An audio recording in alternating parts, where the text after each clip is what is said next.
আসসালামু আলাইকুম। এটিএন বাংলা সংবাদে সবাইকে স্বাগত জানাচ্ছি। আমি শামীমা আক্তার। পহেলা জুলাই থেকে ৩০ জুলাই পর্যন্ত সারা দেশে দেশ গড়তে জুলাই পদযাত্রা কর্মসূচি পালন করবে জাতীয় নাগরিক পার্টি এনসিপি। রাজধানীর বাংলা মোটরে দলটির অস্থায়ী কার্যালয়ে জুলাই অভ্যুত্থানের বর্ষপূর্তি উপলক্ষে এই কর্মসূচি ঘোষণা করেন দলটির আহ্বায়ক নাহিদ ইসলাম। এছাড়া ৩ আগস্ট কেন্দ্রীয় শহীদ মিনারে ছাত্র জনতার পক্ষ থেকে জুলাই ঘোষণাপত্র এবং ইশতেহার পাঠ করবে দলটি। আর ৫ আগস্ট নতুন বাংলাদেশ দিবস পালন করা হবে বলেও জানান নাহিদ ইসলাম।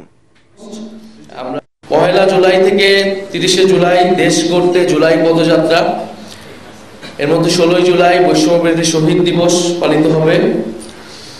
৩রা আগস্ট শহীদ মিনারে ছাত্র জনতার জুলাই ঘোষণাপত্র ও ইশতেহার পাঠ, ৫ই আগস্ট ছাত্র জনতার মুক্তি দিবস উদযাপন। নিম্ন আদালতের বিচারকদের শৃঙ্খলা বিধি গ্রহণ করে সাবেক ভারপ্রাপ্ত প্রধান বিচারপতি আব্দুল ওয়াহাব মিয়ার দেয়া আদেশ স্থগিত করেছে আপিল বিভাগ। প্রধান বিচারপতি সৈয়দ রেফাত আহমেদের নেতৃত্বাধীন ৬ বিচারপতির আপিল বেঞ্চ এ রায় ঘোষণা করেন। এর আগে নিম্ন আদালতের বিচারকদের চাকরির শৃঙ্খলা বিধির বহুল আলোচিত গেজেট গ্রহণ করে আদেশ দিয়েছিলেন তৎকালীন ভারপ্রাপ্ত প্রধান বিচারপতি আব্দুল ওয়াহাব মিয়ার নেতৃত্বাধীন ৫ বিচারপতির আপিল বিভাগ।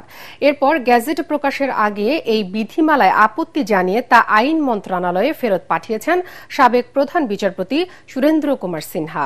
১৯৯৪ সালে অধস্থন আদালতের বিচারকদের বেতন গ্রেড এক ধাপ নামিয়ে দেওয়া হয়। এ নিয়ে হাইকোর্টে রিট করেন তৎকালীন জেলা জজ এবং জুডিশিয়াল অ্যাসোসিয়েশনের মহাসচিব মজদার হোসেন সহ ২১৮ জন বিচারক। ১৯৯৫ সালের ১৯ নভেম্বর অধস্থন আদালতের বিচারকদের বেতন গ্রেড নামিয়ে দেওয়ার সিদ্ধান্ত স্থগিত করে বিচারকদের বিসিএস ক্যাডারভুক্ত করার বৈধতার প্রশ্নে রুল জারি করেন হাইকোর্ট। পরবর্তী সময়ে ১৯৯৭ সালের ৭ মে রুল যথাযথ ঘোষণা করে জুডিশিয়াল সার্ভিসকে স্বতন্ত্র সার্ভিস করার রায় দেন উচ্চ আদালত। তবে হাইকোর্টের এ রায়ের বিরুদ্ধে আপিল করে রাষ্ট্রপক্ষ। সেই আপিলের শুনানি শেষে ১৯৯৯ সালে ২ ডিসেম্বর ১২ দফা নির্দেশনা দিয়ে বিচার বিভাগকে নির্বাহী বিভাগ থেকে পৃথক করার চূড়ান্ত রায় দেন আপিল বিভাগ। রক্তের স্রোতের উপর ভর করে সংগ্রামের মাধ্যমে অর্জিত হয়েছে যে রাজনৈতিক অগ্রগতি, সেটি এখন মূল্যায়নের সময় এসেছে বলে মন্তব্য করেছেন জাতীয় ঐকমত্য কমিশনের সহসভাপতি ডক্টর আলী রিয়াজ।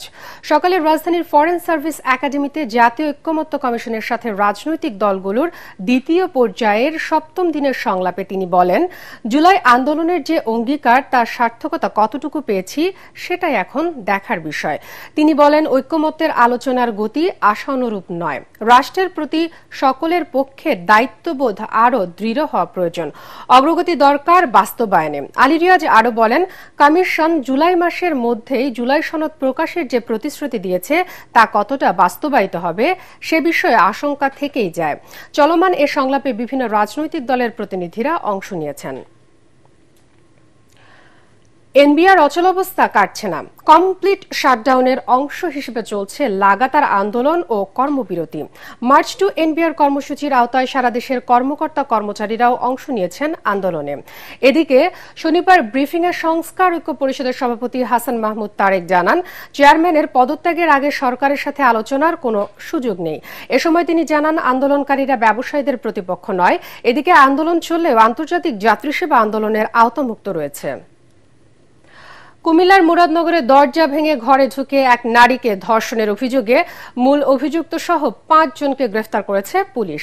ভোরে রাজধানীর সায়দাবাদ এলাকা থেকে প্রধান আসামি ফরজ আলী এবং অপর ৪ জনকে মুরাদনগরের বিভিন্ন এলাকা থেকে গ্রেফতার করা হয়।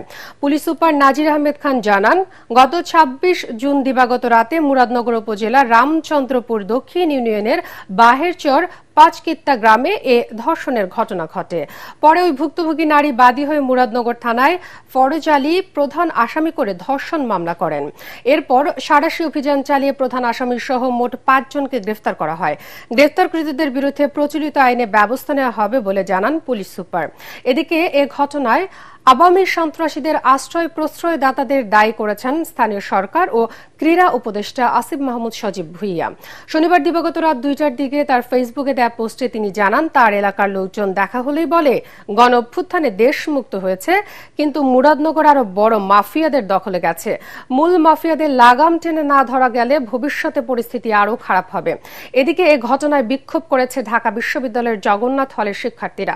ধর্ষকের সর্বোচ্চ শাস্তি দাবি জানান তারা। পরবর্তী সংবাদ দেখার আমন্ত্রণ জানিয়ে এখনকার মতো শেষ করছি। এটিএন বাংলা সংবাদ ইউটিউবে দেখতে ব্রাউজ করুন youtube/ATN বাংলা নিউজ। এতক্ষণ সাথে থাকার জন্য ধন্যবাদ সবাইকে।